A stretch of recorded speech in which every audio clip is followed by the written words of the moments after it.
Week of the big game, and all anybody cares about is the NBA trade deadline right now. It's hopping off right now.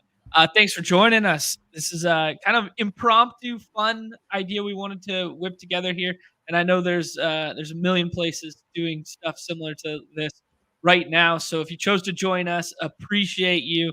First things first, Nez. I think the Mavs are the leader in the clubhouse right now as deadline winners right now. Yeah, hard to say otherwise, right? I mean, they made some awesome moves that, I didn't think that they had the smarts to make. And the fact that they were able to do it while getting off Grant Williams and keeping Josh Green is just like salute, man. I didn't think that they could do what they did today. And yeah, I think they've got to be leaders for, winners on the day if you're going to rank them. Yeah, so like they got Gafford, they got PJ Washington, and then they got out of 4 more years or 3 more years. It was a 4 year deal to Grant Williams, which I don't know. Grant Williams low key got getting a bit of a raw deal. I mean, I think he's better than what he's shown, but I don't think he's good, and I don't want that contract on my team if I'm building a contender. So getting out from that while also getting an upgrade in PJ Washington feels like the standout deal to me. Yeah, that's for sure like the big move, right? Is that one. I mean, getting Gafford is a big deal too, but yeah, the PJ Washington move I think was huge, and doing it for what they were able to do it for is a really big deal. I am not a Grant Williams guy. I don't. Yeah. He's very selective on what kind of fit he brings to a team. And it's definitely not what the Mavs needed. Couple other deals in there. Noted resident Nick expert Nick himself suggesting that the Knicks had a good day thus far. I fully agree there. It feels like what the Knicks did feels good to me. I mean, I'm not sure it's something that like instantly vaults you into contention of winning the East, but they're adjacent. I mean, no one's gonna leap the Celtics today unless you make extraordinary moves then mortgage your entire future to do so. But they made big moves. Like I think the Knicks had an excellent deadline. Yeah, so they brought in veteran Alec Burks there. Like what they were doing was just so unsustainable, right? Because like Tibbs just runs these guys into the ground and plays them 40 minutes every single night. Without Randall, they're like, Precious was looking at another 40-minute night tonight. Hartenstein was probably going to play 35. They were just thin, and they needed like veteran depth, and they just went to the Pistons and took that veteran depth. Like you can get 20 minutes, 18 minutes a night out of Bogdan, and you can get it out of Burks, like if needed, right? But they're not gonna they're good veteran depth pieces. Yeah, I know. On the like before Bojan got reported, the trade just seemed like that. It was a very weird trade. It's like, why are you doing this for Burks when Grimes is like diet Burks? But getting Bojan on this, I think, is a really big deal. Really big deal. Now, what does Tibbs do? Like, how does he change his coaching style? Because 38 minutes, Bojan. Yeah, all he knows is 35 plus, and now he has the ability to give these guys a rest a little bit, and he just has no idea how to do that. And you could say the same thing with the Mavericks too. Jason Kidd is an idiot. Like he is always playing guys like Luka, who has gone out on record and said like, I'm getting old, man, and he's fucking 25 or whatever. These coaches are just dumb. But did you hear? You force their hands to get some rotation pieces in. Did you hear the Luka minutes one the other night on the back-to-back? So when he had the Q tag the second night of the back-to-back, there was like a post-game quote where it was like, "Oh yeah, Luka is going to be questionable for tomorrow, blah blah blah." But I feel good about his chances to play because he didn't play his usual minutes or something like that. Was like the effect of like a mansplaining the quote. But he played 38.5 that night. And it was like, yeah, he didn't play his normal benchmark.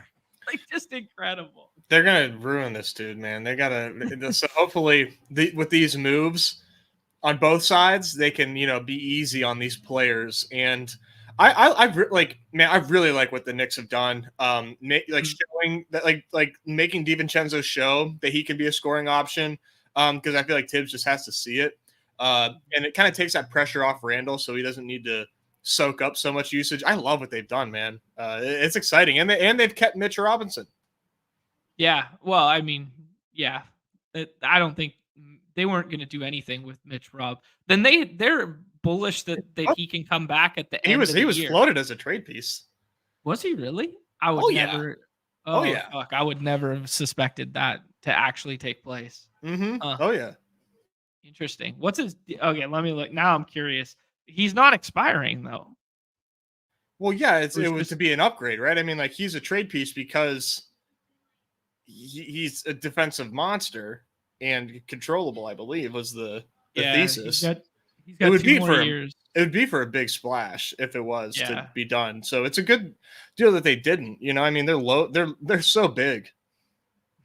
I'm interested. That's interesting. I didn't see that was even floated. I just thought that was like no fly zone. I thought he was like part of that core. Like, I thought they just love that guy. Yeah, well, I think they do, and that's why they didn't do anything else other than this Pistons deal so far. Huh. Interesting. This one happened. The Dinwiddie one out of the Nets. I think the ones that are low key going to impact the slate tonight the most for us. If anything happens further with Utah, but I think we're going to pull in some Utah guys that are going to be in play tonight with Kelly Olynyk's departure. I hope they don't just split like the center minutes or whatever, but because I'd really like to see Walker Kessler start tonight. It's a good spot for centers, and I think 6th round Walker Kessler could be something tonight if now with Olynyk gone. That was like the one that stood out to me. And then the Nets, low key losing Royce O'Neal from that rotation, Lonnie Walker being hurt, and now Dinwiddie as part of this Schroeder trade. It's going to open up some big time minutes and a potential big time rug pull tonight from the Nets if they go the G Leaguer route that they've done in the past. So I think it opens up a really interesting conversation because I don't know, Claxton, Bridges, etc. looks like really nice, safe 6th round clicks right now, but I'm not entirely sure that they're the best available plays. I don't know. What do you think about that? The slate's just really deep. So, I mean, Mikhail has been getting drafted even before the news. It worries me because the spot is really good, and not really good. Sorry, the spot is not very good, is what I meant to say against the Cavs. But now you open up this usage for him as well. He's rugged us so many times, in good spots. He's just so hard. He's so hard to get right. But you make good points. I mean, these Cam Thomas, Claxton, and Bridges look like they should be good plays today. And maybe I think they're worthy of being mixed into the 6th. But man, I can't give like a flag plan, obviously, or anything. Yeah, it's tough because I really want to be like the guys, what's the phrase, running to the podium or whatever, to be like, yeah, let me double tap the 5th and 6th round of like Claxton Bridges or Cam Thomas Bridges. I can't really get there right now, and I want to get there just because of how sticky it's been in the past, right? But there's going to be some other teams that are going to be really limited with bodies. Yeah, like Nick's alluding to, like the Knicks have like 6 players. Like I was loading Knicks and I was playing it as if Brunson was out as well. I know Brunson's a dog. Brunson wants that revenge game. Brunson wants that Mavs game at home, blah, blah, blah. Man, that ankle looked really bad to me. And I'm not a doctor, not whatever. This is kind of bro science on my part, but he was like, left side, top of the 3-point arc, jab steps left a couple times like that, then pushes off, goes right, stumbles, loses his balance and falls down. So his chest is parallel to the court. He's like maybe a 1.5 feet from the ground. And then he still keeps his dribble, backs it out to the 3 again, goes between his legs twice, and then just goes, as soon as he touches paint, goes for a crossover, sniper gets him and his ankle just goes this way. And then he just instantly knew, ties his shoe really tight, like blah, blah, blah, and then was done for the game. I don't know. Maybe I have it pulled up as slow-mo if you want to look at it. Okay. Yeah. Please. Yeah. Let's do that. Let's share it. Because yeah, now that I see it, yeah, like I think the narrative spinning around definitely our Discord and definitely like in general is like, yeah, Brunson's gonna play this sort of thing. This is like really the injury. Is he kind of like slips a little bit? You guys can see that all right? Oh yeah. The context of it too, though, Nez, like the entire play was weird because he twists it once and then he twists it again going into the paint. Let's watch this one. Runs it down. Yeah, see here. This is where you'll see the stumble. Down. Those are the intent. Yeah, that's weird. Stumble. Yeah. It was we allude to it hard. Keeping that ball alive. Parallel to the floor, and then he needs new shoes. He needs new shoes. What are we doing here? He's got those Zion Duke boots on. I'll be honest, man, seeing it, and as somebody that's sprained their ankle a couple times, I was thinking it was more of like a pure lateral sprain. Obviously, whenever you're doing like that hyper, I forget what that movement is. That would be that'd be extension, I guess, on the front. Like that can be really painful too. But seeing it actually makes me think that it's like I'm like less concerned now that interesting. I've seen this. I'm not gonna lie. Okay. I thought maybe he like landed like and it was like just a pure lateral sprain. This gives me a little more hope. Okay. All right. Nick's just like going through it. Yeah, he says he can't imagine he plays, and that's our resident Knicks expert there. Wow. I don't know. I was really bearish on it, and I was pushing up DiVincenzo into the second round. I was taking a ton of Hartenstein in the last there, just because Tibbs is going to give him minutes for days there. But man, Brunson's a dog. Brunson doesn't get enough respect in this league, and it's going to be, he wants to be a part of the All-Star game. He wants to, play this game in particular. Circle your calendar game for him. I wouldn't put it past him, but it feels similar to me as like the Maxey thing from last night, where everything points towards he shouldn't play tonight. And then if he does, it doesn't go as well as we're hoping it to go, even if he does. Like, I don't know. That's where my mind's at. I think that's a fair assessment. Right now, Dallas is 3.5 point favorites in the Garden. I'm not sure. I haven't been keeping up with Knicks spreads necessarily with like the way that they've been with this current lineup, but that kind of leans, I think, a little more towards bearish on the Brunson side. Yeah. Question in the chat here from Ricky Lee. Thoughts on the Detroit situation? I've been loading up. I've thrown ADP out the window today for famous last words, Nez. I have been taking Hallie in the 4th. I've been taking JJJ in the 4th or 5th. I've been taking Cade almost every single time in the 5th or the 6th because I think Detroit they don't have enough bodies tonight, and it's a winnable basketball game in a good matchup versus Portland. Thoughts on that? Did you say Hallie? Yeah, I've been taking Hallie a shit ton. Okay, just like in general. Yeah. Okay. Like I've thrown ADP out the window. I'd move him up to the 3rd, 4th, like that sort of thing. I guess as far as the Pistons go, yeah, like I'm taking a lot of Cade. A lot of Cade.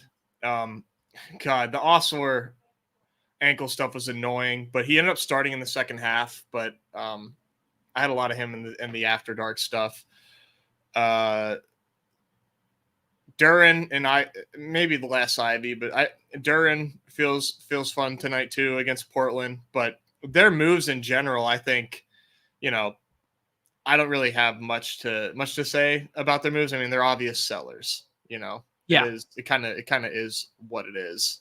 Well, I think that's all that really needs to be said about their moves tonight for the context of the slate is where are the minutes going to go, because they're really big, right? They basically have 4 or 5 centers, and then where are all the small minutes going to go? So they released Killian Hayes, right? I mean, it's going to be Thompson, it's going to be Ivy, it's going to be Cade. And Cade didn't play last night. I mean, watch out for Sasser. Yeah, Sasser too. Yeah, he got 32 last night. Yep. And he's been like kind of like creeping up and trying to like scratch and claw his way to get minutes, but Hayes has been there. And you know, it's kind of like a sunk cost fallacy. But now that they got rid of him, yeah, that could be a little annoying, you know, with the Sasser minutes like getting in there. But hopefully that's just more of an Ivy problem than a Cade problem. Yeah. Especially, what did Ivy end up playing last night? 38? Mm-hmm. Yeah, something like that I remember seeing. It was like 38 on the dot. Yeah. Yeah, this is where I'm kind of out too, Ricky Lee. Like between Ivy, Cade, and Sasser, you're going to get 96. And that feels like in a good spot in the 6th round that all are viable, but give me all the Cade in the land. Yeah, it almost makes me want to do more Portland stuff. Yeah. I mean, Simons is getting drafted, but something could open up on the Portland side too, because Ayton has the Q tag right now. Grant has the probable tag, and he's back in. They're going to need the size tonight, like just in general, because if you look at this other side, right, like Muscala, Duran, I mean Gallinari, like that's pretty big. I don't have a lean whether Ayton plays or not. I actually didn't do like a deep dive on that one because I didn't really think it was part of the player pool. But if Brogdon gets traded today, like everyone is hoping for and expecting to a lesser extent, that Simons pick looks really nice in the 5th. Yeah, I think like Brogdon and Grant they're kind of like the boots we're waiting to drop. Okay. Do you think there's a chance Grant gets moved as well? I think it's been like flirted or thrown out there that he could be, but I don't know like where he makes like the most sense right now based on like all these moves that have taken place. Grant is in the first year of a 5-year, $160 million deal. Oops. That's going to be tough to move. Mm-hmm. Yeah. And he's 29. I think they're just riding Grant. Yeah. Kind of have to at that point. Yeah, you're right. Which might just feel like a good piece to play tonight, especially if you get no Ayton. Yeah, that'll be something to watch. Mm-hmm. 6th round is so deep, obviously, with like this number of games and the trade deadline opening up more usage. Today's pretty crazy.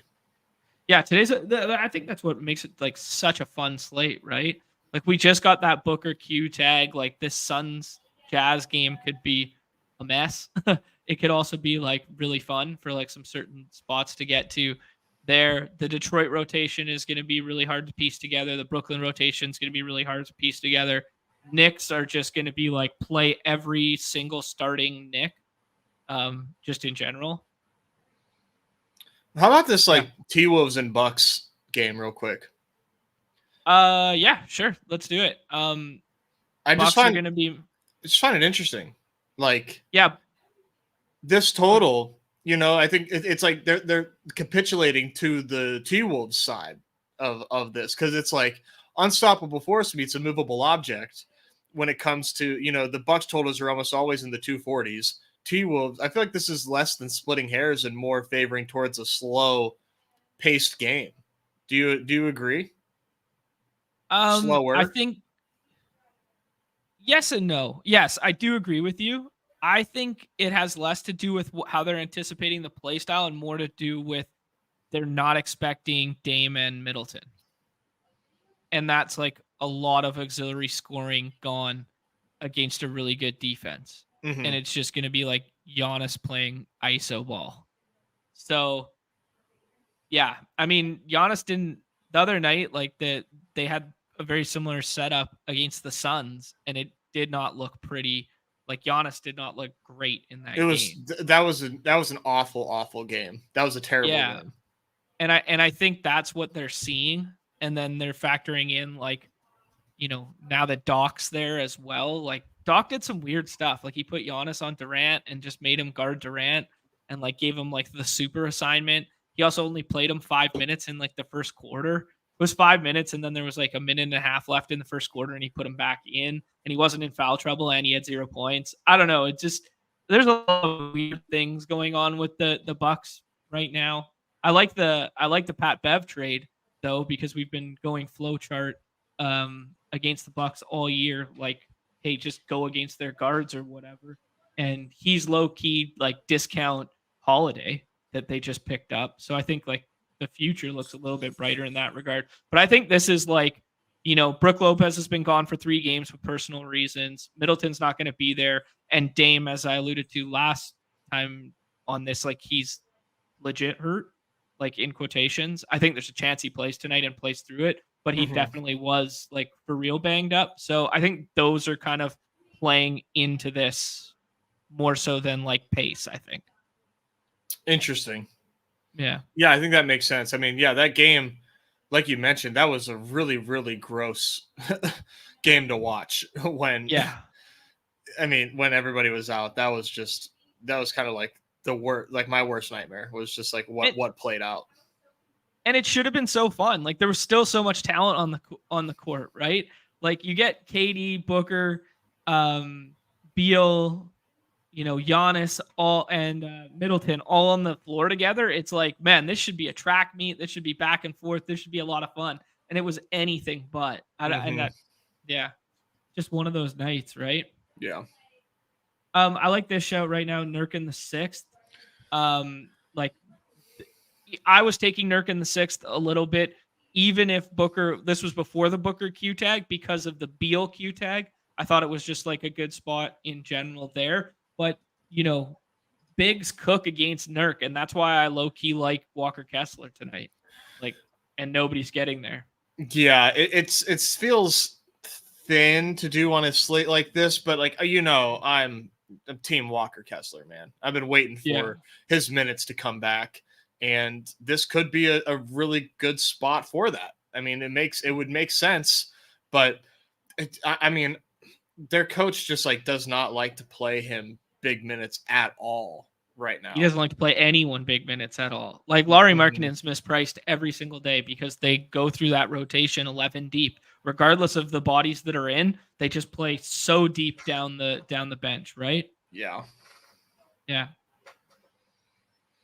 Good organization though. I mean, great trade getting off Olynyk and Abaji for a first, and I mean that's a Danny Ainge is cooking.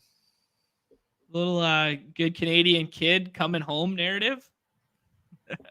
He's expiring. So like Olynyk was like bound to move expiring, but it's nice because it kind of clears up that 5 rotation a little bit because we might just see Walker Kessler and John Collins split it down the middle. Like they currently have them both starting in this lineup. I'm not 100% certain on that because that would imply that Walker Kessler would have to play like 30 plus, but I don't know. They could just split the 5 going forward, and that's, brings them both back into play for our contest when they basically hadn't been. And that's a shame because Walker Kessler's, stock ceiling is so high on a nightly basis. Remember THT? Yeah, man. RIP. I've been pouring one out too soon. Yeah. Like I remember, I've lost. I was looking at this today, like just at guys that I've lost so much money on. THT for sure has been one. And then when Killian Hayes got released today, I was like, fucking good riddance, man. Like I Killian Hayes every damn time, man. Killian Hayes cost me so much money. I get so hyped up. It's like, man, Pistons are only going to be 8 deep tonight. Minutes have to go somewhere. And it's just like, it's Killian Hayes night. Like, it's never Killian Hayes night. It's never Killian Hayes night. I remember THT tricked me this season. This season feels like it's like 100 games old. When the Jazz were down like everybody, and I was like, oh yeah, like you got to jam in THT. I thought it was for sure, and that was one of my worst nights on this season. Tonight could be interesting though for Utah because it could open up like George or something tonight if Chris Dunn gets moved in a little bit here. Because Chris Dunn's on the block, like John Collins is perennially on the block. Nobody wants to take him ever. But like if one more shoe falls from that game, we could be finding ourselves to George or something like that tonight. And that's a household favorite. I wonder where Chris Dunn would make the most sense at this point after all these moves. Would he make sense as like a secondary piece on the, like, I know the Mavs have made so many moves, but like what if they were like, they're so deep at guard though. Yeah. Like just thinking like a defensive mind, like I'm just saying, like if they get off like Jaden Hardy or something, and then now they actually have like an extra defensive guard piece because they really shared up at big, but that's fair. I don't think Ainge would be smart enough to take. Like, I think I went brain dead for like 30 seconds there, which is nothing new here. And when you said Mavs, I thought you said Magic. And I was thinking like, oh, they're so loaded at guard and they got defending guards and blah, blah, blah. No, Mavs makes a lot of sense. Mm-hmm. Yeah, like just like a defensive-minded guard to rotate in there could make sense. And then you put him in there with Kyrie a little bit because that's the thing. Like they have Kyrie, who's a perfect complement to like take some load off Luka. They just like don't do it. I don't know. Yeah, I'd venture to guess they haven't played a shit ton of games together this year. Yeah, that's definitely true. Yeah, and like so when we're accustomed to seeing Luka play like these 42-minute games and stuff, it's just because he's carrying the entire team by himself because they've been low-key banged up. Like even Grant Williams has missed time, like and it's hard to trust like super young guys. Yeah, you like, can't. Like Hardy and Lively, like those guys are still kids, right? Mm-hmm. So basically, I would love for Keontae George to get some opening. Oh man, I can't wait. I'm ready for the Keontae George breakout. I can't wait. Dude, he's got it. He's a killer.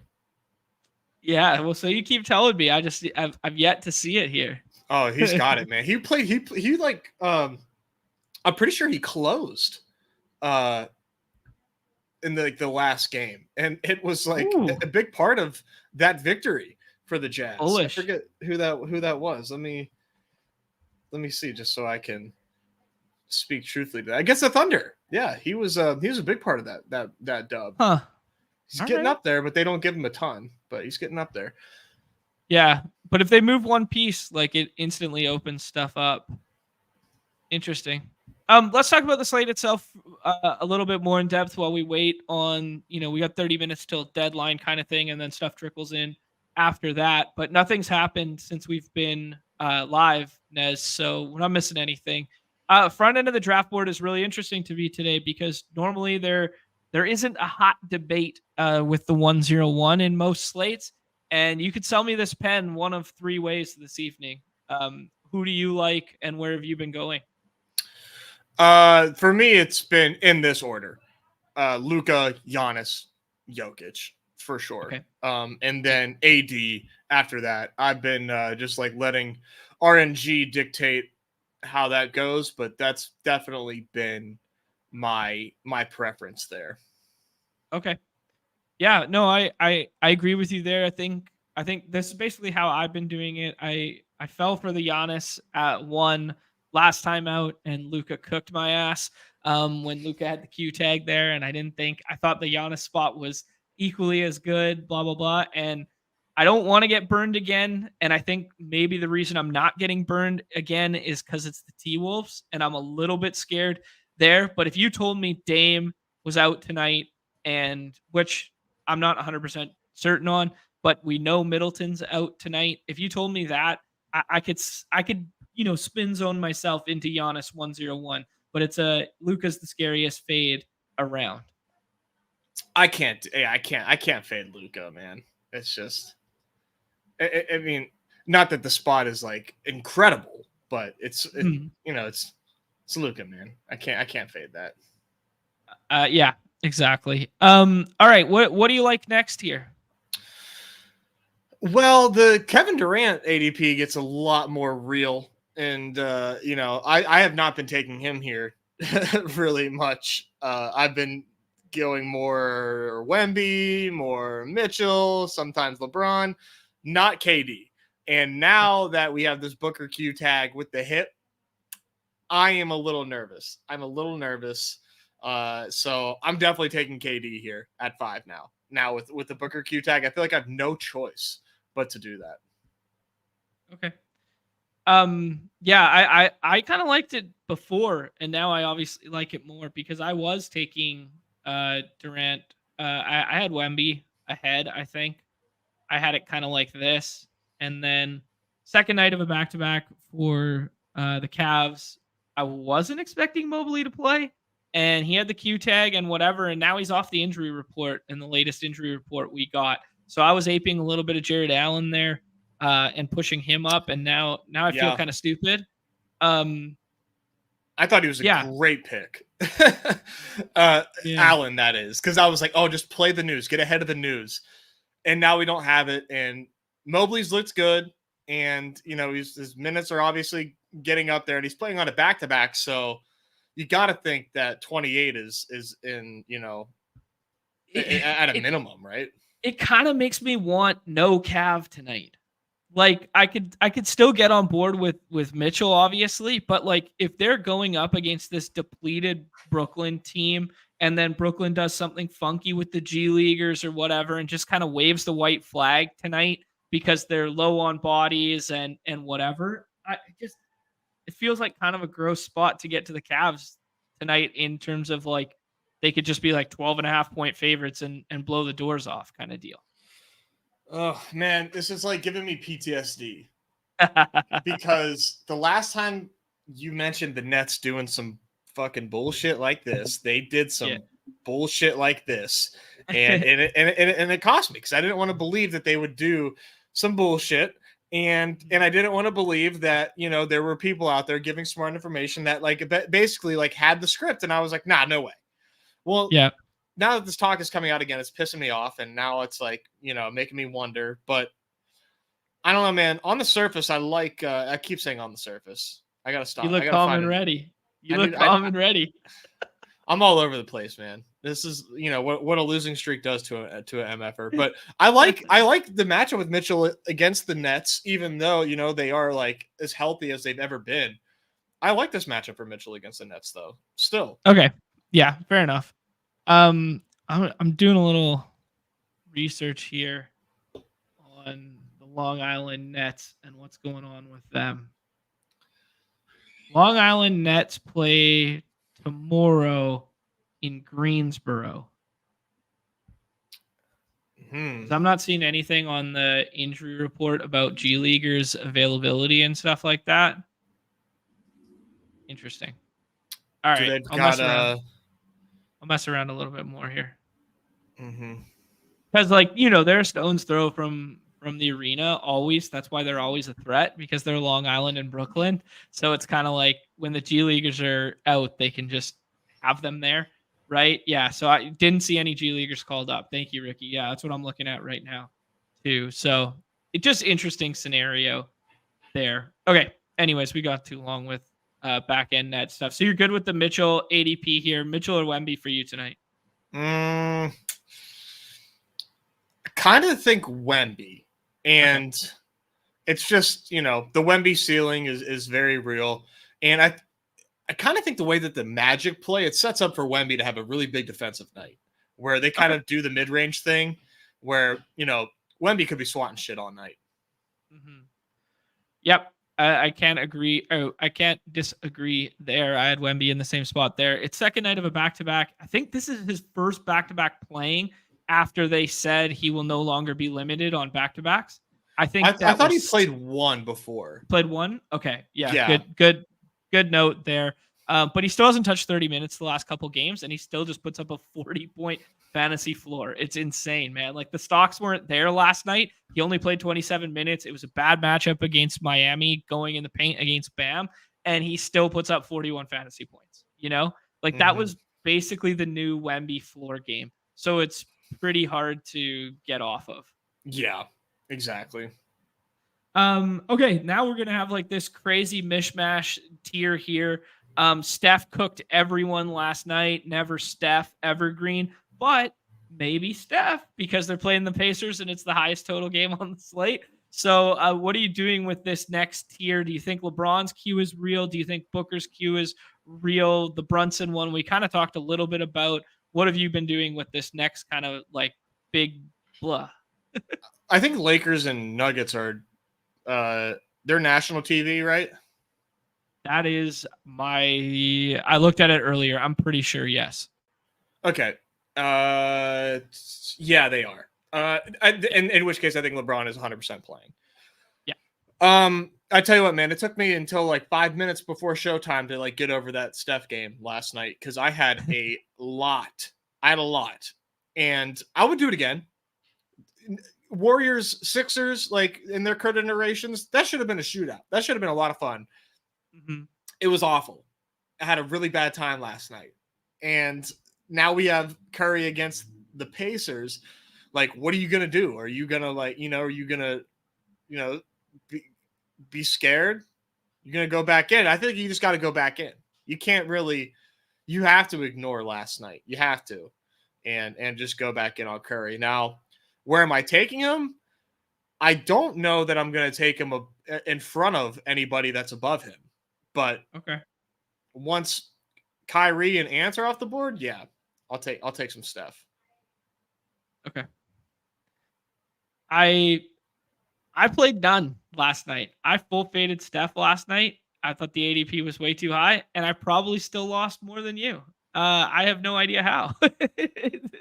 I full faded Steph and had 27% Jalen Johnson and still got cooked somehow. That's impressive. I don't know. I have no idea what's going on with the combos right now. Combos just aren't getting home. I guess it wasn't much better if you played like Scotty Barnes and stuff like that instead, anyways, because you were just missing. I guess you just had to replace Steph with Bridges, and that was kind of like the only way to get home. Yeah, I think I'm a little different than you in terms of like I'm skipping the Brunson and Booker tier pretty heavy.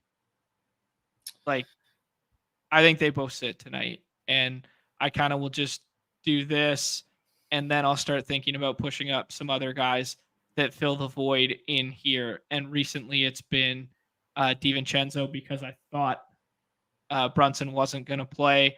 And then, yeah, that's kind of where I was at. I was getting crazy with it this morning. Mm-hmm. Yeah. I don't know, man. I guess if you don't think Brunson plays, then yeah, then this is exactly what you would do.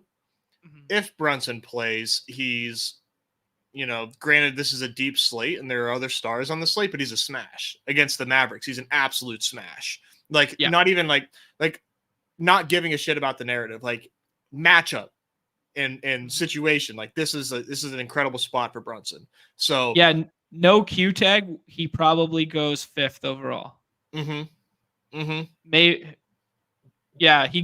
He definitely goes in this Durant Wemby tier, and you can fight me on where you want to put him in there, but I think he probably goes 5 without the Q tag. Mm-hmm. So, yeah, I mean, you can. The thing that I think is smart, if I was to give advice, is to be just chill on Brunson for now, and because even if we get great news, let's say we get the Brunson not listed on injury report, Brunson will play, he gets the green tag. Mm-hmm. He's not going to move, I don't think, that much based on ADP and the guys that go ahead of him.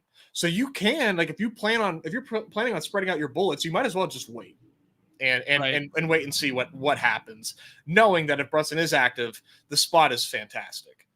And Booker now, with the new Booker news, that he's definitely a soft fade. I think I would start drafting Booker after Markkanen and maybe even later than that.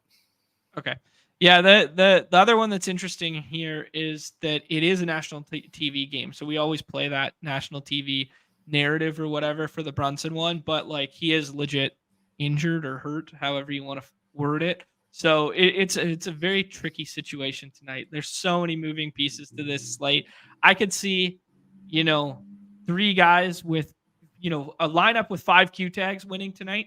I could see a lineup with 3 guys north of 36 winning tonight, like something similar to last night where we saw, Duran and Ivy on the winning team, like seeing guys that are pushed like that winning. I could see both happening tonight. It makes for a very, very fun slate to draft.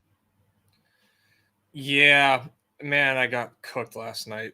God, unbelievable. Oh, classic. Nothing still happening on the trade front.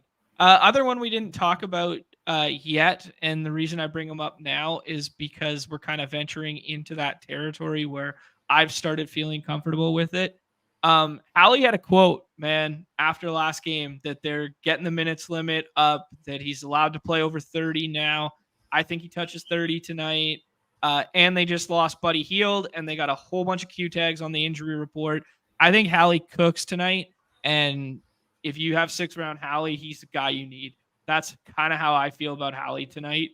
I don't know. That's just where I'm going with it right now. What are your thoughts on that?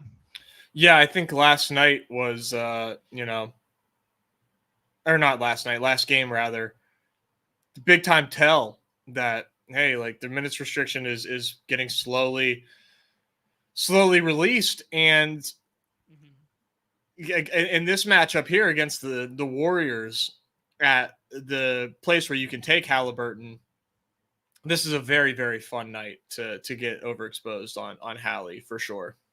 Yeah, and I know there's a Q tag beside his name right now. I think the Q tag beside Hallie's name is low key, I don't know, not LeBron level, but like we know the Pacers historically are super generous with Q tags.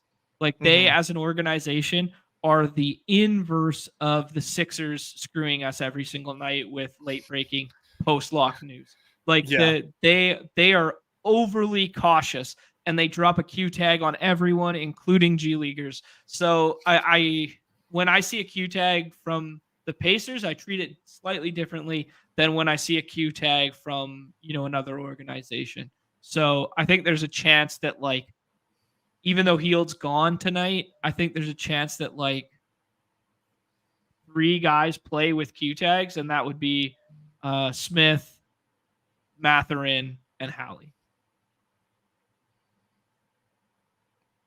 Yeah, it's a fun spot, so I think Siakam is also like has some like interest from me.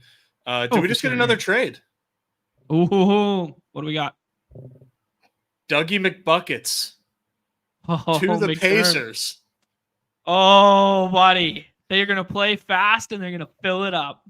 I wonder if they're getting rid of anybody of note for that. I don't know. That's funny. Big moves. Big moves. Yeah, big moves coming through. Nope, just a pick. A future second. So, sayonara for absolutely nothing. I wonder why. I don't know. Just expiring deal. The Spurs don't want to pay him the rest of the year, and he's not playing anyways. I think that sums it up. All right.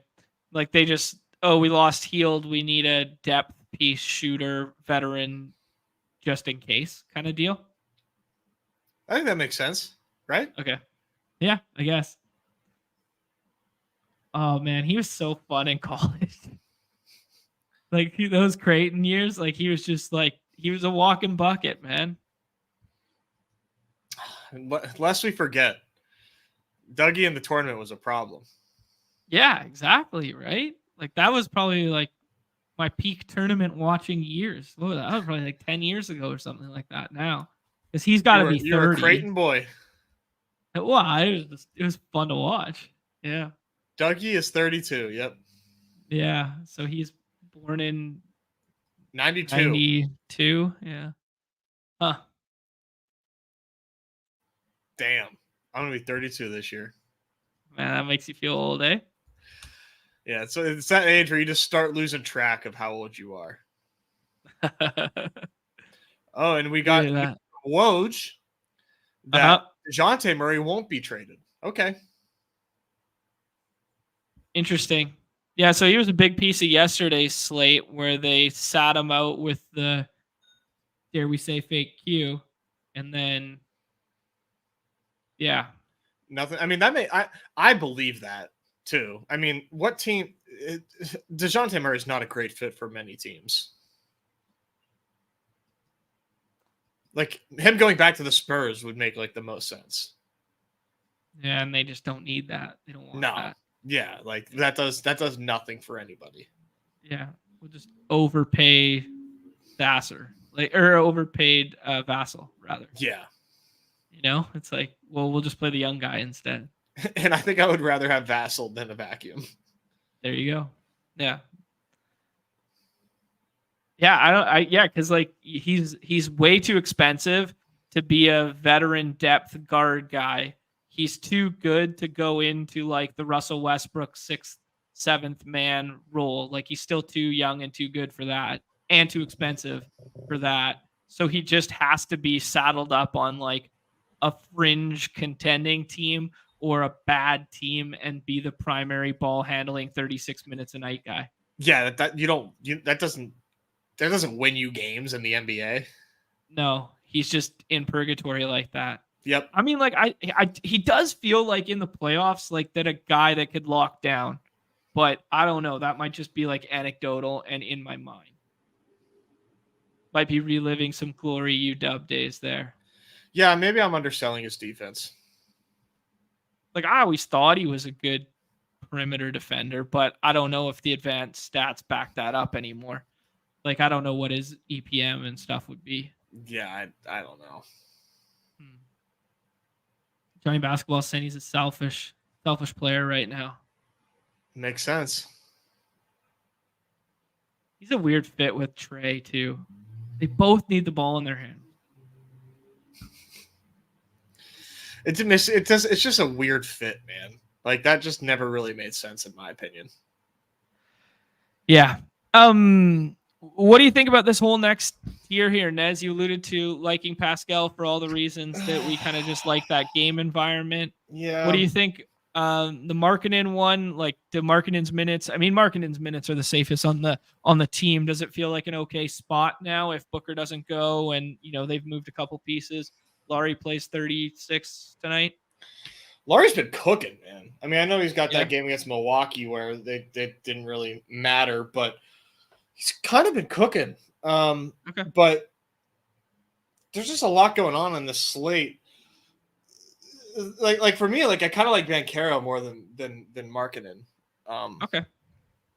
This is a really good spot, for Bankroll against the Spurs. It's pretty flat, this range that we're looking at right now. Have you looked? I know we talked to. Yeah, that's what I mean. Like I think you can mix and match kind of like all through here. I was pushing up Jamal and then going with the JJJ and Hallie clicks, to be honest, and kind of like skipping this and like skipping even like the Chicago guys. I got one interesting thing on the Chicago guys, but I want to finish the thought on the Bankroll. Bankroll, you've noted that the bigs cook against the Spurs. Have you noticed that change at all with like the Wemby minutes changing or anything like that? Because that's how you said you got on the Zion stuff the other day, was like, front courts versus them. Is there any like split difference, like Collins in, Collins out, or Wemby playing full minutes, or are they still just getting cooked? That I haven't really noticed. It just seems like they've just been getting cooked. It just really hasn't mattered. Like somebody like Zion just like kind of reminds me sort of. I mean, I know that they play different positions and everything. Like the way Embiid was just able to he had his way in an absurd fashion, where Zion is sort of the same way, where he's going to get in the paint and he's going to get his easy buckets and he's going to score. That was kind of like what I was thinking there whenever Zion was against the Spurs. Bankroll is kind of more of like a mid-range type. So it's less like bully ball. Okay. All right. But I still like Bankroll against the Spurs. Okay. Yeah, I like the breakdown. I think, I'm in agreement with you there. Like both Bankroll and Franz are in play tonight, but I'm not trying to get overweight the Franz stuff late like other people were because there's other spots that I like. But I like your shout on Bankroll in this range could be a little bit of a separator. We just got another trade, Marcus Morris, who I don't even think we talked about that one yet. Marcus Morris is now going to the Spurs. So he was part of the Buddy Hield deal, and now he's going to the Spurs, which means probably just, I don't know. It's weird. Does he get bought out? They just gave Marcus Morris the key to the city in Philadelphia, like 2 weeks ago or something like that. You know that? Why did they do that? I have no idea. I guess he's from there, and yeah, I don't know. I have no idea. Robin Lopez on the move too, which is he's surprising. Yeah, Robin Lopez started last night. Yeah, and he's like the worst player in the league. And why separate the brothers? Yo, is it just a narrative to get your brother on the squad with you? Like when you're like a little bit later in your career? It's like a nepotism thing, right? It's just like let me get bro some cash. Like I think it's just like sign my brother. Like okay. Yeah. I guess. Just like give him a little bit more than the 10-day over and over again. Give him that vet minimum as our like 13th guy. Like what? Yeah, like I just think about like Giannis's brother. I think about Brooke Lopez and Robin Lopez. Like, I mean, Robin was like a decent basketball player like before too. I don't know. Then you think about the Morris brothers. This is going to be the narrative for your boy Keegan Murray and Chris Murray in the future. Chris Murray's going to be. They're going to saddle him up beside him. I'll be ready. I'll be ready for the day. Isn't Obi Toppin's brother on the Knicks as well? So like Jacob. When they had, so they had Obi Toppin and then they signed, Jacob as well. And then they move on from Obi Toppin, but Jacob's still collecting that check like in one day that he could hopefully replace Obi Toppin at 1/8 the salary. And he's in a dunk contest, I think. So is he really? I thought he was. I thought that's why I saw his name recently. I'm pretty. Oh, dunk contest is like Scrubs and then Jaylen Brown. Yeah, is it Derek Jones Jr. and Obi Toppin versus LeBron and Michael Jordan? Like, that's like it's hilarious. Yeah, Jacob Toppin is in the dunk contest. Good for him. All they do is got the Toppins just have bunnies. That's all they got. They can just jump out the gym and that's really it. Who else is in there? I think Mac McClung is defending his title. Oh, there you go. Mac McClung and Jacob Toppin both in. Yeah, it's a joke of a contest. Whoa! Dinwiddie waived by the Raps.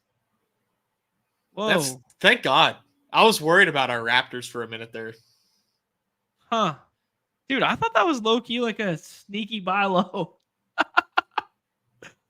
I don't know. But like I'm just thinking about like the way the Raptors are constructed right now. They're great for fantasy. I don't want things to change. I don't want Din Shitty to muck things up over there. I mean, now where does he go? Scotty Barnes has mucked enough shit up there, breaking my heart these last 3 weeks, man. Point Scotty's dead. I just wanted the final nail in the coffin to be Dinwiddie being there. Point Scotty gone. I know, but we got RJ though. RJ's the truth. Here you go. Dinwiddie to the Lakers. That could be one. I mean, the Lakers said they were standing pat, and that doesn't make sense to me.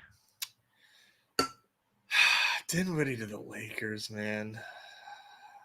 He's like, God, that would. He's right-handed. He's like right-handed D'Angelo Russell, but like I was about to say, yeah. Except for he's been scared to shoot for the last 2 weeks. He's got the yips, so like LeBron and AD would be like, "Yo, bring in Dinwiddie. That guy doesn't shoot. He just give it back to us." But right now, Russell shoots threes. Oh my God, man, this is gross. This is gross. Oh man, Springer to the Celtics. Good teams getting better. Lockdown D coming in. Wow, I wonder who they gave up for that. Yeah, I don't know. We got 3 minutes till deadline here. So, Dinwiddie got into it with a Nets fan on Twitter. I don't know if it was last night or the day before or whatever. talking about how they should waive him. Like the Nets fan was like, fuck this guy, waive him, don't pay him. And he's like, buddy, they would never waive me and shit like this. And they went back and forth. Oh my God, Pretty dude. good. Dinwiddie is always getting in like the weirdest beefs. And then he gets traded and waived in the same day. Poor guy, man. Just a second round pick for Springer. Interesting. What's the move there? Weird. Huh. All right. Oh, okay. I want to look at this for a second here. When do the Sixers play next? Tomorrow. Okay. Yeah, tomorrow is going to be really tomorrow. goofy. Holy shit. Maxey, it's gonna be Maxey 101 day. Oh yeah. Maxey versus the Hawks. I'm ready to get hurt again. Giannis on a back-to-back. That's a guaranteed probable tag. Dude, what? Are the Sixers just holding it in and just being like, okay, Embiid's not coming back. Like, there's no point.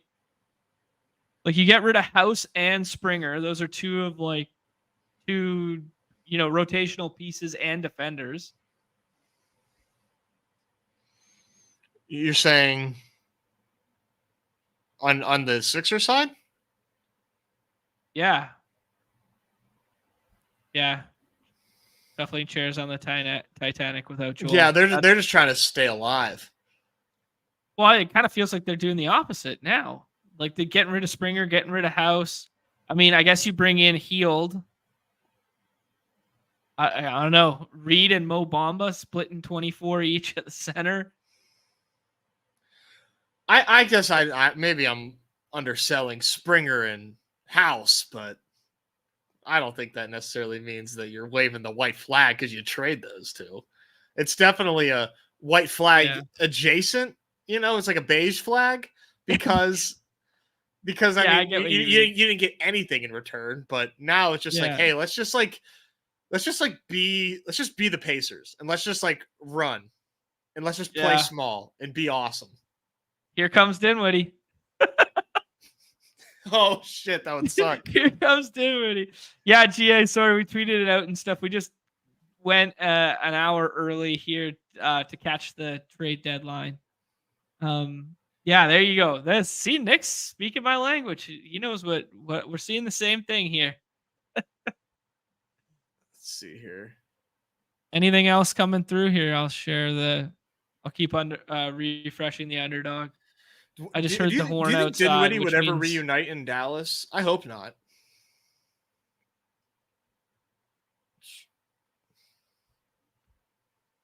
Yeah. They kind of need a competent like point guard in the second unit. Well, that was your Chris Dunn thesis. Yeah, so but why not Dinwiddie? Yeah, I just think of Chris Dunn as so much of a stronger defender than Dinwiddie, but I mean, damn, Dinwiddie might be coming back to Dallas. He got weight, Buddy needs a job. Yeah. He's definitely, he can buy more crypto in Texas without getting taxes heavily. He's a big Bitcoin guy. I don't know if you knew this. Yeah, well, I just found that out. Yeah, whenever he would score, they would put like rotating like coins like on the big screen whenever he would say. They made a whole thing about it. Yeah. I like that. Here Ghost AF with an interesting one here. Banking on the Lowry buyout. Lowry gets bought out, then you go ahead, you put Dinwiddie and Lowry on the Sixers. Bro, what is wrong with the Bulls? The Bulls did nothing. What are they? Yeah, they do nothing. They kept Caruso, they kept Drummond. Like, what do y'all do? Just get something. Get something. Right. What are you guys doing? Really good point. Really good point there. That's one I wanted to talk about for that game because actually maybe it's better to look at it here. That was the point I wanted to make because Vooch is going ahead of DeRozan and going in that middle, second round, sometimes third round. That doesn't feel right. I don't get it. Yeah, I don't particularly get it. I don't think they run this starting lineup. Well, They might tonight, but we saw Drummond start alongside Vooch, and we've heard coach speak that they're going to start the two bigs alongside each other. I think that really lowers the rebounding ceiling of Vooch. I mean, like we know Jaren Jackson, if he plays, is not a good rebounding big, but like I think there's a chance they start Drummond alongside Vooch tonight. And that makes, anytime Drummond starts and has the ability to play 22 minutes, like, dude, he's a monster in terms of fantasy points per minute. Maybe he doesn't matter that much on this slate as like a sixth rounder, but it definitely impacts the ceiling of Vooch as a third rounder. No, absolutely. Absolutely. I mean, for me in a vacuum, it's always been like DeRozan over Vooch whenever there's no Levine. So I just didn't quite understand it. This is Chicago on the slate is always like really frustrating and really annoying. The answer is probably like we're bearing the lead probably. And it might just be just like do Kobe White instead and take the cheapest of the three. Yeah. And that's been working, man. I mean, DeRozan had a 50 burger last time out, but I think it was on the back of like 4 or 5 stocks. Yeah. Yeah, man, this is the slate's deep, but it's got a lot of teams that I just like have struggled with like all season. Mm-hmm. Bulls being one of them, other than drafting Kobe White. That's been fun, but there's also like some hard swap decisions. So like if you find yourself like hung out to dry on like the Beal one, for instance, or some of like these later ones, like there's not like a plethora of good options to get to if you don't get the Beal news till tip. You know what I mean? Or if we don't get the Jaren Jackson news until tip and then he's ruled out, like I don't know, who are you swapping to? Nurk? Maybe if you're lucky and he didn't get drafted. Like who else would you consider swapping to? It's an interesting the Portland spot guys. Yeah, right. I guess it has to be Grant or, because, Anthony goes every draft. Yeah. Man, it's crazy that Brogdon didn't get traded either. We got to keep refreshing this. Like maybe some stuff trickles down, but it's Corey crazy. Joseph, like nothing crazy. Yeah, right? Damn. Well, it was fun for a minute. We were all like so, I don't know, we all, in quotations, collectively certain that like, okay, Brogdon would be one on the move. Why am I blanking now? I had like so many names in my head.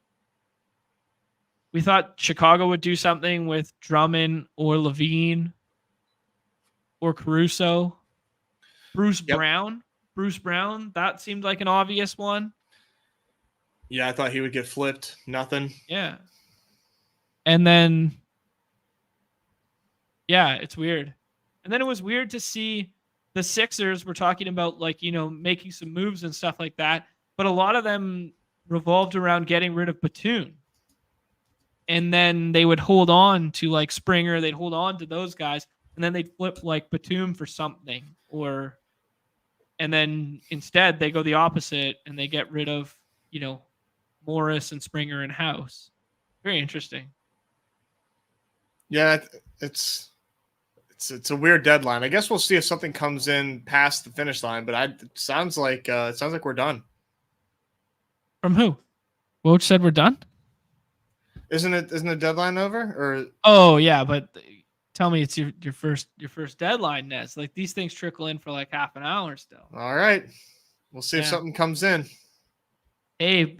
Banton goes to Celtics. Good Canadian kid. There we go. He's still young, right?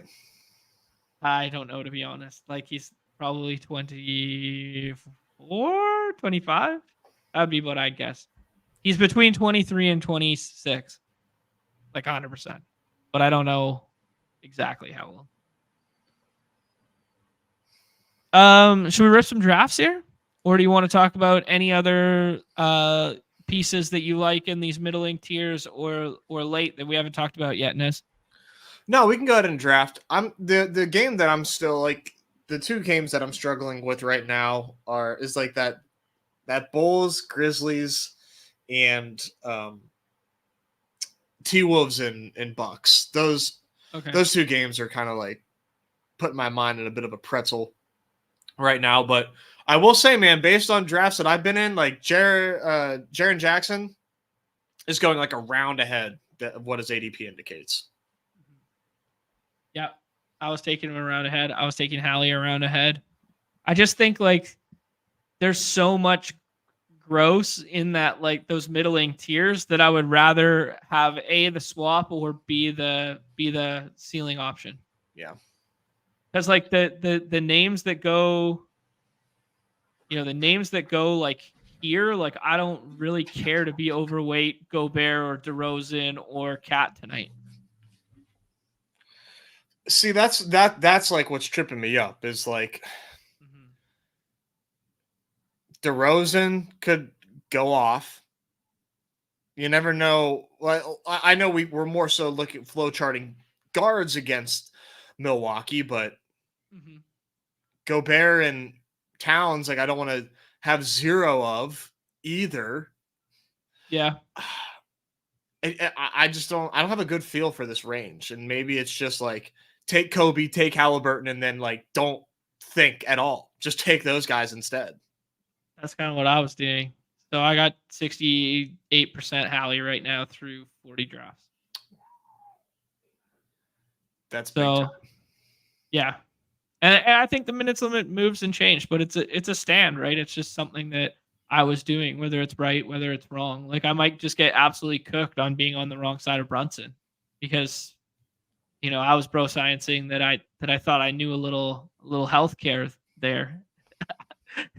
When you factor in the national televised and him being an absolute dog, he might cook me tonight. You got a good room here. Little friends and family. Yeah, a little roofing man. Nice. At least we know we got some people that'll actually push buttons and not just bleed the clock to death. So it's fun. I'm pretty sure Sun 007 doesn't waste clock. No. Good clean drafter. That's what I like. Man, this is insane. I had to reset a password on something like 25 minutes ago. And I put in 5 passwords. And it was like old one, can't use it. So then I made up a new password. I already forgot it. I logged in on my computer and now I'm staring at it on my phone. And I'm like, I don't fucking remember. Like, I don't remember. We'll have to. I gotta give you a good formula for passwords, man. Let me help you out. I can't do this on stream because my entire you'll thing dox all your own passwords. My bank accounts, everything. No, I mix up. I have good password hygiene, as they like to say. You randomize your passwords. I do, man. After I had some wins on the dog app, I was like, maybe I should make this something that isn't just password 123 exclamation point. Therein lies the difference between you and I, Nez, because I've never won on Underdog before, so I've never had to change my password. Look at this room. This is a great room. What do you say you give yourself a nice little 105 Anthony Davis? Yeah, we're going to take Anthony Davis here, and then we're going to figure it out because I think this guy's not drafting LeBron. He's scared. And then what are you going to do if he doesn't? Take LeBron and AD? Yeah, I'd probably pair them together. Oh, much prefer that. Much prefer that, though. You think Wemby's going to meet Mickey when he's in Orlando? Yeah, him and Paulo are going to Walt Disney World as we speak. Yeah, I heard Wemby is excited to see the Magic Kingdom. Is he for real? I think he was thinking of Magic City. Not Wemby. Wemby's locked in. He's a good, wholesome boy. He's not going he's going to Magic Kingdom, not Magic City. Speaking of Magic, can I got to kind of not roast. This is a very soft, gentle roast of our boy Johnny Footballs. Okay. He had a tweet today that was so Magic Johnson coded, it's not even funny. He said at 11:55 a.m., Johnny, I love you. So many trades right now as the NBA's trade deadline nears the end. you don't say. Beautifully depicted. Oh, that was great. Beautifully depicted. God, he's the man. All right, we see Ant and Steph go.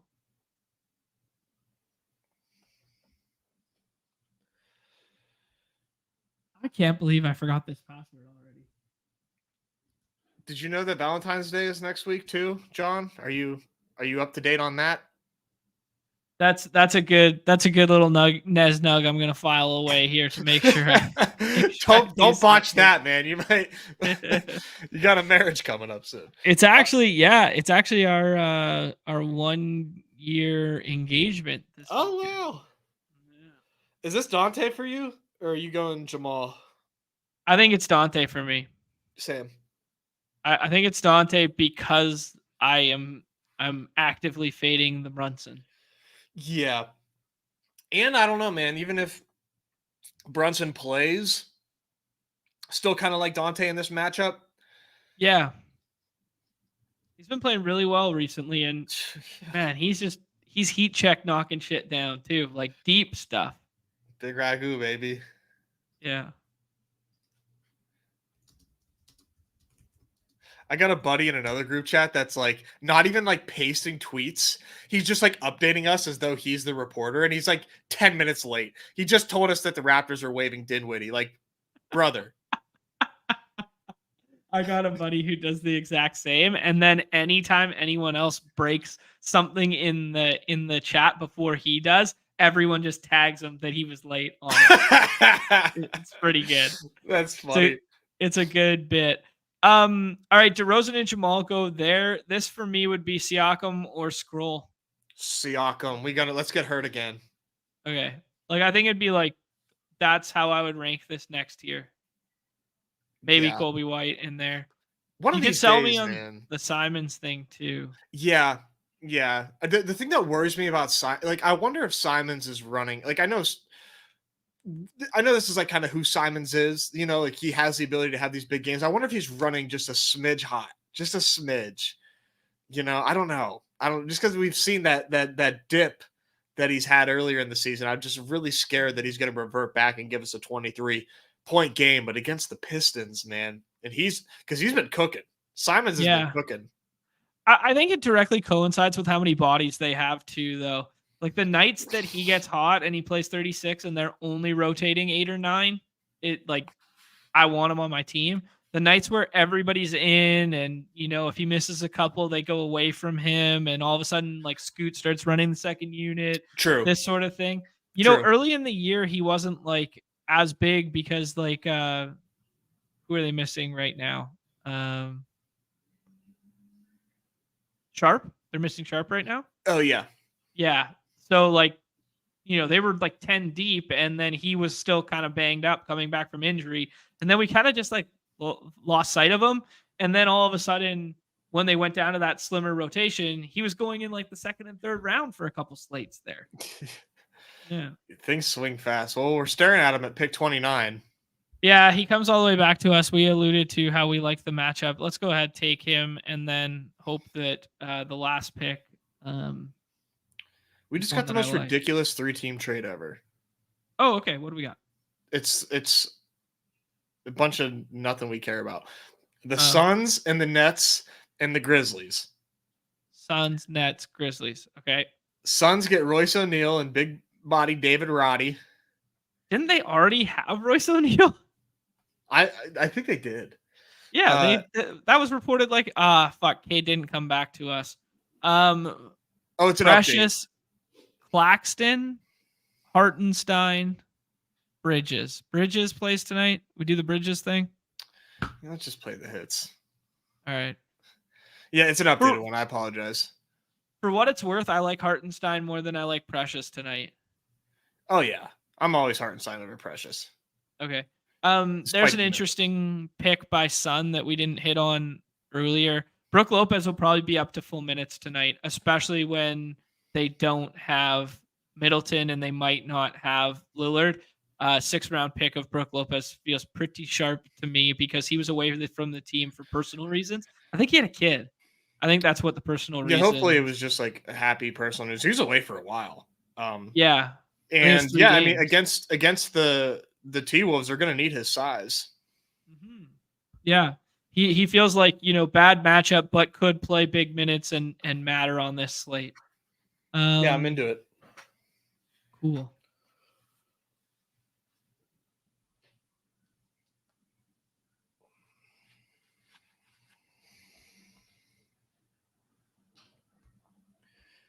You want to try to do one more of these things? Yeah, for sure. Yeah, Ricky Lee saying, yeah, man, 100%. This makes a lot of sense. Like fading him makes a lot of sense. Yeah, that's good process right there. Like the thing that's been really noticeable the last 2 or 3 slates is just the fact that pick 15 through like 30. If you look on other projection models and like, yeah, their mean projection and their whatever, but if you look at mean projection from those, you could separate pick 12 through 30 by 2.5 fantasy points. I don't know. It's been super weird in terms of throw ADP out the window. And then last night, throw the ADP out the window wins, sort of. It was a swap with the getting 2 6th rounders that were both on the Pistons into that lineup.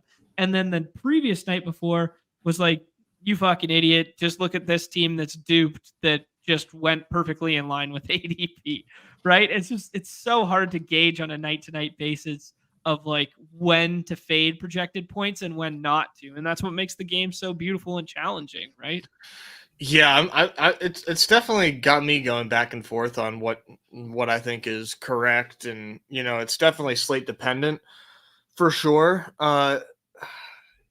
It's always hard to tell when the ADP monster is gonna win, and maybe you just mix a few in just to be in there with the donks. But I am said donks. We get the usual 4 to run off the board in front of us, Nez. Is this an easy click for you now to just go Kevin Durant now that we got the best pick right now? Yeah, I tend to agree.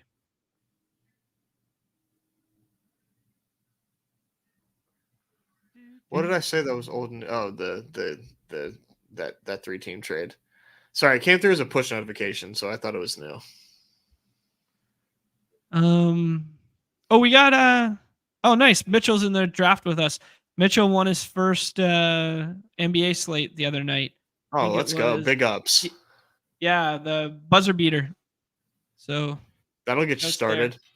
Yeah, same night actually. G for Gumby won as well. Evergreen. Do you like LeBron or Wemby? All right, I'll decide. I didn't realize 2 seconds left. I like them both, man. That's tough. I would think I would just try to keep going back and forth on that. Yeah, fair enough. Brunson's really going to throw a wrinkle in this slate if he plays and it kind of opens up this middle tier, just in terms of combos, because you're going to get Wemby sliding in certain rooms. You're going to get, LeBron sliding in certain rooms. It's going to make for some interesting combos. Yeah, because if you're in the right room, LeBron with the Q tag might make it all the way to 2 or 1. People, you get in the right room, man. People are actually afraid of that. Yeah, for sure. Oh, we got our Mr. Good Boy emotes out. Let's go. What's up, Tuck? He knows what time it is right now. As we're on our last draft. Coin scroll the F down. You are. Thank you, Carlos. This is what I needed to lift my spirits, bro. Thank you. That's right. Come on, man. Wow. Steph at 16. The people are out on Steph. Wow. Yeah. DiVincenzo already went. Let's scroll, man. Let's play the hits.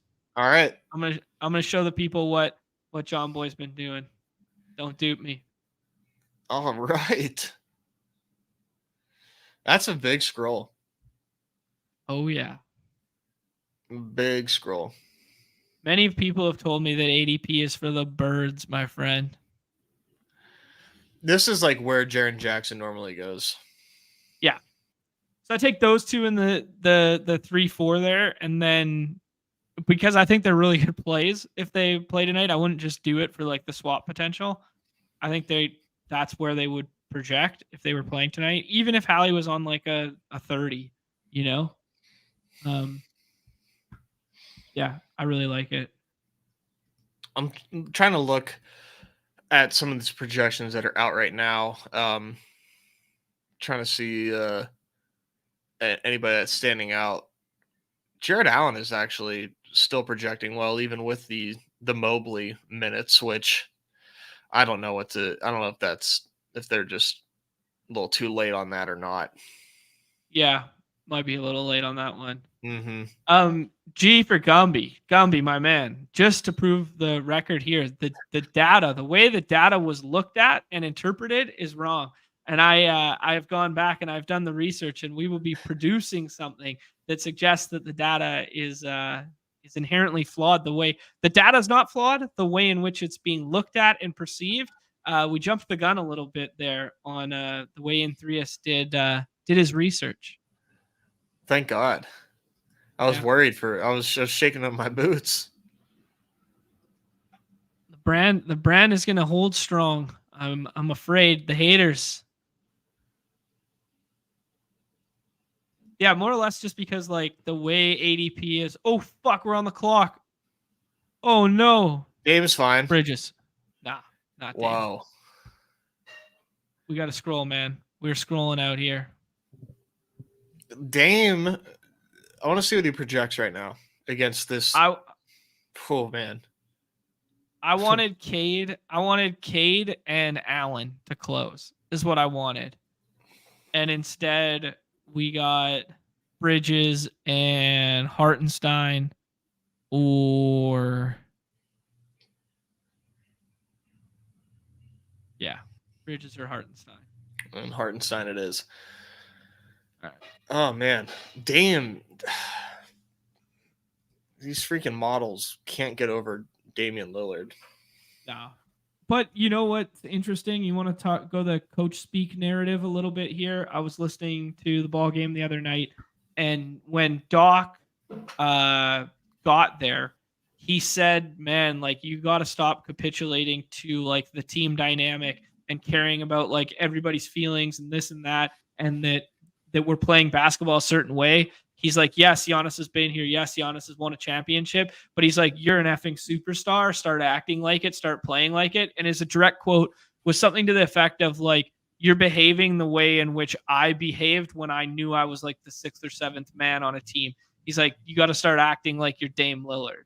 And that was kind of badass. I was like, oh, fuck yeah. So I hope we see like some vintage Dame games where he just comes out and just goes, remember me, it's Dame time. Yeah. It's pretty sweet. GA counterpoint. What if the best plays are far down?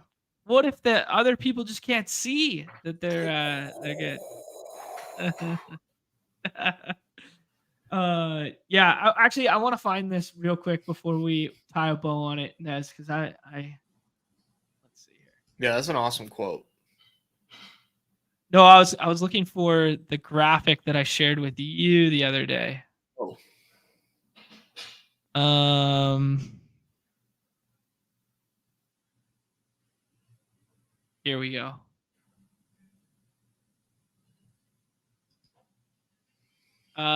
This was courtesy of Jay Baconator, and looking at mean ADP of winning relative to position and kind of confirming some of our priors in terms of the way ownership gravitates, because like ADP's on a curve, and like this is all football specific, and the scroll the F down came from football, right?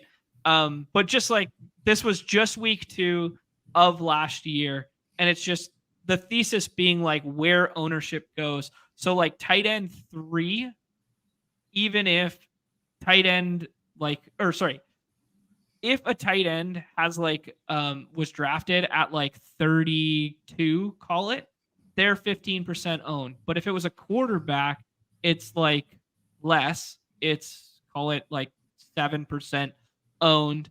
And if it's a running back, it's actually like 5% owned. So just like confirming our priors that like ADP is kind of like not all graded evenly. It's position specific. Yep. Because like tight ends, like a tight end that has an ADP of like 32 will be drafted more frequently than a running back who has an ADP of like 32 and like this sort of thing. Anyways, and then we can go into the rest of the research, and like the next iteration of it goes into like where points were scored relative to these and that sort of stuff. Yeah. Man, I do miss the NFL. I miss these BRs. I had a nice little run there at the end of the season, and I'm missing it dearly now that NBA is just not being putting nice you in to your me. place. Dude, these last 3.5 weeks, man, have just been humbling. Yeah, well, that's NBA in a nutshell, right? Like just the ebbs and flows of it, and like the razor thin margins. I think two things that I've been thinking. Okay, I was gonna have this conversation with you, but two things I've been thinking about a lot. The way payout structure relative to entries has changed win rates this season relative to last season. And the other thing I've been thinking a lot about is just total number of entries, less shots on goal comparative to last year, because these NBA contests are so much bigger. So many of those slates that we were winning and stuff last year, they'd be like 8,000 entries or something like that, and you would still have 150 bullets. Well, this year you still have 150 bullets, but the contest is 22,000 deep. Yeah. So I think there's a lot to unpack there, and there's a lot of things to think through. And then I was thinking about it in terms of percentage of total entries paid. So take the dollar figure away. If you play on redacted every single night and you play the fadeaway and you max enter the fadeaway, right? If you scoop first place, you put 3% of first place down in order to scoop first place. Okay. That's how much money you put down. On our site, if you put down the max amount of entry and then scoop first place, you had to put down 7.5% to then scoop first place. So the bankroll bleeds faster when the margins are so thin up top. Mm-hmm. You get what I'm saying? 100%. It's just 100%. Yeah. That's part of why I'm like curious about play styles and being like mad exploitative, and and like a first or last style, or where you're like almost looking to train like the top 20. It's like, what do you win when you win? Is it worth the dips that come with it? It almost like cancels it out. Whereas playing a more conservative play style kind of tilts you less, but the returns are. Yeah, it just depends. I would add, especially when NBA is so densely tethered to ADP comparative to other sports. Because meaning projections are the best, and that everyone hovers around ADP as the day goes on because projections they're the most projectable. Whereas like from a strategy standpoint in NFL or MLB, you can like stray crazy off the board and it's easier to create 1% outlier lineups. Because if you play on redacted, like the whole purpose of the Sims, the whole purpose of doing anything affiliated with Sims is not to create like the highest projected lineups it is, but it's to create 1% owned or like less than 1% owned lineups, right? We don't really do that in our game at all, because like the only way to create a 1% owned lineup like is truly be one of one is like scrolling 3 times. Right. So, and in football or baseball, that makes a lot of sense because like the points that are scored are binary, right? 6 for a touchdown, 14 for a home run, this sort of thing. Right. But in basketball, when we're dealing with like razor thin margins of like literally 1 stock a night separating you from first and second, or like less than a stock, sometimes like that. Yeah. You can't make up the large overhanging difference of like a 3rd round pick with 2 6th rounders. Yeah. And I think it's really well illustrated most nights too when you look at the cash line and how like the winning lineup, the lineup that takes first, by the time the last slate of games or the last 2 games, last game tips off, that winning lineup can be below the cash line. That could be a $0 winning lineup. Like that is how insanely thin these margins are. Like you're absolutely right. Like it's extremely, extremely thin. So it is what it is. I'm not like trying to reevaluate my process necessarily, unless you consider me saying like wanting to say like fuck projections sometimes and wanting to IKB an entire slate saying fuck my process. But I'm getting there.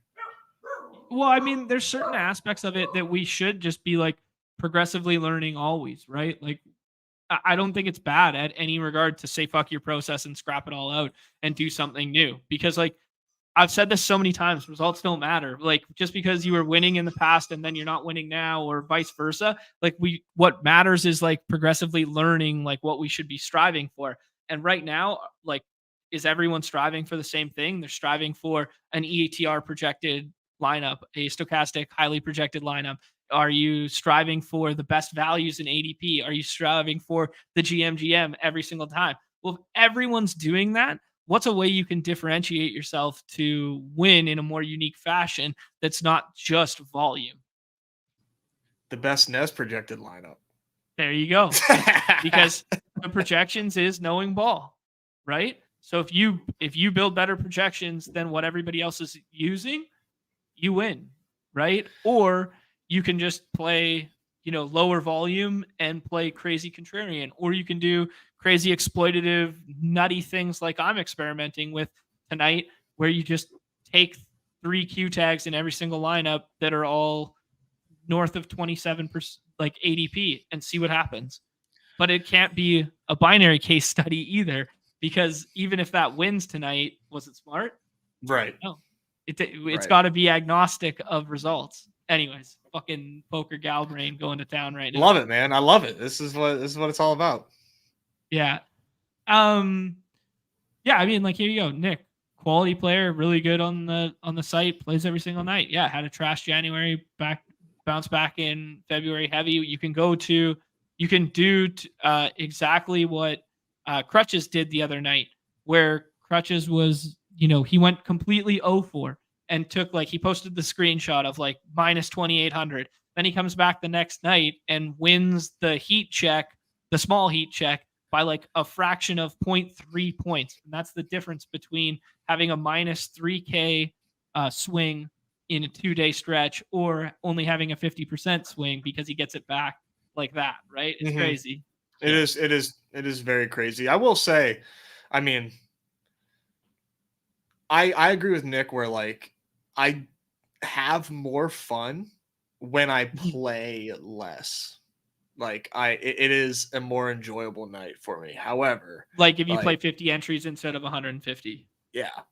But when there's overlay like every night, like I feel like it's just like, and I have the ability to play a lot. I feel like I just need to attack the overlay, and one of these days it'll, attacking over, like I got rinsed last night, but in other nights, like playing the overlay and going for the overlay, like I've typically been an overlay merchant. Like that's where a lot of my wins have come from, is like heavily overlaid contests. So, just kind of like talking out and working through a mini slump, but I mean, it's not all bad. We were almost out of it. And then last night it just took me right back. Like that's what sucks, is it's not like it's been like rapid. So for better or worse. Yeah. Oh yeah. I mean, like I always related to like the poker stuff and whatnot is like, we treat these as $5 entry contests, right? And we treat it in terms of like buy-ins, right? Like let's think about buy-ins and equate that, because it's so much better for a learning curve than money. Okay. Right. For me, like I go routinely on like 50 to 60 buy-in downswings. So now, if I'm playing a $5 game, well, that's whatever, it's like 600, 700 bucks or whatever. If I'm playing a $500 game, well, now all of a sudden, it's 6,000 or whatever. Now, if I'm playing like, and it exponentially goes like that. So I think it's just like mentally playing within your role. So maybe if like the effects of like 150 versus 50 affect you on a given night, like you got to take a step back and look at like the totality of like a month in terms of like how many buy-ins am I allotting over a month that I can afford to, hypothetically lose all of, right? And then you kind of like think through that and work back from a bankroll management standpoint, because like the volatility of one isolated night, the only thing that should ever like tilt you would just be like wrong decisions made, or the difference between like fractions of difference on like the end of a play where you fall from like first to fifth or fifth to 10th or 10th to, you know what I mean? Like that shit is tilting no matter what stake limit you play. But I think the overarching meta should be like always in a comfortable position where if you go 0 tonight, you don't feel any different about it. Mm-hmm. And I think part of it too is also just like the FOMO. Everybody like when you were the only when like literally, dude, I swear to God, there was not a single person I saw last night that didn't like have a lineup that was like that saved their night. Whether that broke me. And then like I just didn't have anything close, and even if it is just like bad variance or just chase whatever it is, that was the thing. It wasn't necessarily like a sweating my bankroll thing, like I've gone through that before, and this is definitely not. Oh yeah, I'm not directing at you. I'm kind of just having the conversation in general. There are people, just in general, just a way to frame it. It's man, it's a mental game too. Yeah. Big time. And I mean, we've talked about it a lot together. Like I didn't have a good NFL season and I haven't had a particularly good NBA one, though I've only max entered 3 slates now. Most of the nights I play 50 to 70. Like that's kind of like my sweet spot. So my expectations are tempered a little bit in terms of that. But like, it's weird for us too, because it's like, okay, I'm like, we're doing this content and we're talking through this and we're coming with the process and we're sharing our exposures with everybody. And it's like, wow, this looks pretty fucking good that I had 27% Jalen Johnson last night. How did I lose 60%? So it has really, even for me, pushed me back to the drawing board in talking about some of our old principles or thinking through our old principles of like combinatorial ownership and how we create 1% lineups and how we create unique lineups and that sort of thing. And maybe those principles have changed in some regard as the field size has gotten larger, as there's been more contest offerings, maybe not paying enough mind to the fact that my crossover strategy should be completely different from my Monday Night Hoop strategy. Or maybe my, like we treat it kind of like the DeBalm versus the main slate. Anyways, it's just like, it's a lot of fun stuff that we can like pick through and dissect and do the research on. And I don't think I can really be upset with myself if I didn't do all that research, slowly doing it helps, right? For sure. You're due, man. Your exposures have looked way too good to not have another. I mean, you had one, at least you had one bank this season. Like that's true. You got there once, but good discussion. Always fun to get down to the meta of things. Yeah, no, it's fun, man. It's good to hit the reset button like that, both like for us and both for the community, right? Because everyone deals with it, everyone goes through it, and the big thing is like people get like remissive, maybe would be the term, or like they get like they kind of like sit back like more, and they're like quieter when like things are going poorly, right? And it's just human nature, and then people are like boisterous and outspoken and stuff when things are going really well, right? And I kind of really like to talk and preach amongst the community that like, let's just stay in the middle always, like all of us, like, like just always talking ball, always loving these games, and then figure it out together, right? So it's interesting. Yeah. All right, Nezzy, any parting words here on this one? This was a fun kind of impromptu. Glad we didn't do it just behind the paywall, because I thought there was a lot of good trade nuggets to get out there in the universe. Maybe tomorrow's will be just behind the paywall, because we did this one, and then tomorrow we'll do something. I don't know. We're gonna do a show tomorrow though. For sure. Yeah, we'll have some fun tomorrow. And just a quick bump, man. If you didn't watch, look at this dude. He's like king of the castle. If you didn't watch yesterday's show with Pete, I'm just gonna say watch it, because some really good nuggets in there about pick'ems. That's all I'm gonna say. Love it. That's all I'm gonna say. We Good don't plug. really want to be too loud about this. Yeah, no, I think you were on to some really good stuff, and then definitely some. Yeah, maybe you share one of those other ones that you shared with me with the community, huh? Yeah, get in the Discord. Did you share that one already? Not with the fellows. No. Okay, well, maybe we share a couple other ones that we like, some spicy ones that we're feeling as Lock comes up here. Get in the Discord, and we'll keep sharing some pick'ems that we're like in the main channel there. Will do. All right, cool. Best of luck to everybody in the hoop streets tonight. Kind of a lackluster trade deadline, but winners on the day, Nez, Mavs, Knicks. What do you think? Mavs and Knicks. Yeah. And Knicks.